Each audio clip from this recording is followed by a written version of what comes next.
হ্যাঁ রে, একে তো ধাক্কা দিল, তারপর আবার বইটাও ফেলে চলে গেল। কি পরিবর্তন এক নতুন জীবনের পথে। এই ভাই, কই গেল? থাক, আমিও চলে যাই।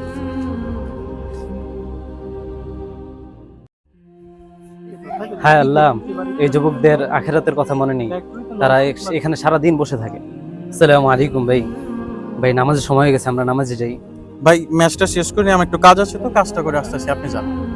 ভাই, আপনি তো খেলতেছেন না, চলেন আমরা নামাজ যাই। ধরো মিয়া, মন মেজাজ ভালো নেই, আপনি নামাজের কথা বলতে জানতো এখান থেকে। হায় আল্লাহ।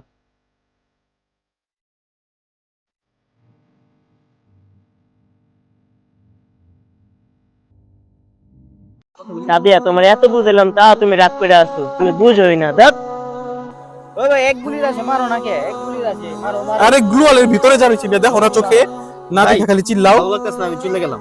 থাক তো, হ্যাঁ।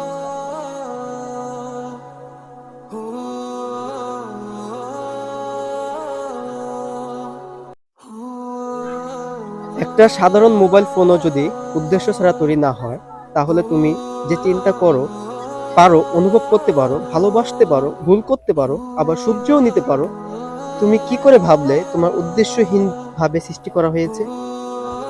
গাড়ি বানানো হয় চলার জন্য। কেউ যদি গাড়ি কিনে রেখে দেয়, চালায় না, তাহলে সেটা একরকম অপচয়। তেমনি তুমি যদি নিজের জীবন শুধু কাটিয়ে দাও, উদ্দেশ্য খোঁজার চেষ্টা না করো, তাহলে সেই গাড়ির মতোই তুমি নিজেকে অপচয় করছো। যার বই এখন তাকে খুঁজে পাই কিনা দেখি। ভাই, আপনার না আমাকে একটা পরিবর্তন বই দেওয়ার কথা ছিল। মানে আসার সময় বইটা হারিয়ে ফেলেছি, এখন বইটা পাচ্ছি না আমি। ওহো ভাই, পরিবর্তন বইটা পড়ার অনেক ইচ্ছা ছিল। দেখা যাক পরিবর্তন আবার কখন পাই। কি পরিবর্তন? ভাই, আপনি কি এই বইটা খুঁজতেছিলেন?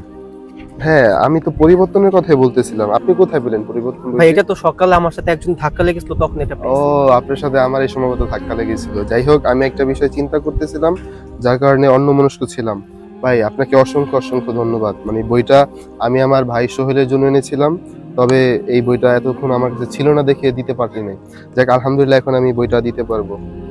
ভাই, আমি তো এই বইটা পড়েছি। এখানে জীবনের উদ্দেশ্যটা কি সেটা বলা হয়েছে। জান্নাত থেকে জাহান্নাম, পরকাল, গান বাজনা হারাম, নারীর যে ছলনাময় এবং বন্ধু যে শত্রু নামের শয়তান, সবকিছু এই পরিবর্তনে দেওয়া আছে।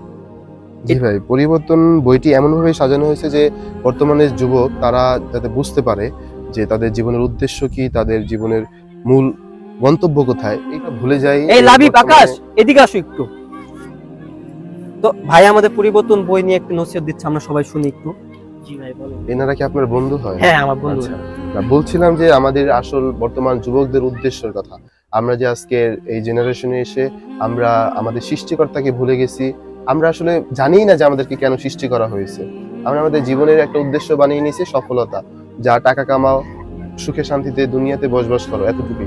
কিন্তু আমাদের মূল সফলতা কোথায়? পরকাল রয়েছে, জান্নাত জাহান্নাম রয়েছে। এই সব কিছু একটা সাধারণ শিক্ষার্থী যারা মাদ্রাসা লাইনে পড়াশোনা করে না, তাদের জীবনের গাইডলাইন বা তারা কিভাবে একেবারে শুরু থেকে কিভাবে তারা নিজেকে পরিবর্তন করতে পারে, সেই বিষয়টাই এই পরিবর্তনে সাজানো রয়েছে। আর এ কারণে বর্তমানে পরিবর্তন, এই আমাদের সোহেল ভাই থেকে শুরু করে এরকম অসংখ্য যুবক পরিবর্তনকে পছন্দ করেছে। এবং আর আমি হচ্ছি সেই পরিবর্তনের একজন ফেরিওয়ালা, আমি এটা ফেরি করে বেড়াই। তাই আমি আপনাদের সবাইকে নসিহত করব যে আপনারা আপনাদের জীবনের উদ্দেশ্যকে খুঁজতে চাইলে পরিবর্তন বইটি একবার হলেও পড়তে পারেন।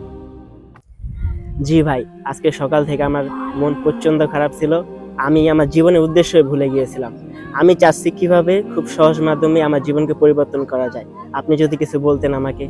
আপনাদের মতো যুবকদের জন্য আল্লাহ সুবহানাহু ওয়া তাআলা একটা সহজ মাধ্যম করে দিয়েছে, সেটা হচ্ছে তাবলীগ জামাত। আপনারা যারা এখন বর্তমানে স্কুল, কলেজ, ভার্সিটিতে পড়াশোনা করেন, আপনারা 3 দিন, 10 দিন, 40 দিন আপনারা আল্লাহর রাস্তায় বের হয়ে যান। দেখবেন আপনারা আপনাদের জীবনকে অনেক সুন্দরভাবে সাজিয়ে গুছিয়ে আনতে পারবেন ইনশাআল্লাহ। আপনারা সবাই আজকেই বেরিয়ে পড়ুন ইনশাআল্লাহ। ইনশাল্লাহ ভাই, আমি আপনার কথা মতো সকল কিছু করব এবং চেষ্টা করব আমার জীবন যত দ্রুত সম্ভব তত দ্রুত পরিবর্তন করার। আল্লাহ আপনাদের সবাইকে তৌফিক দান করুন। আমিন।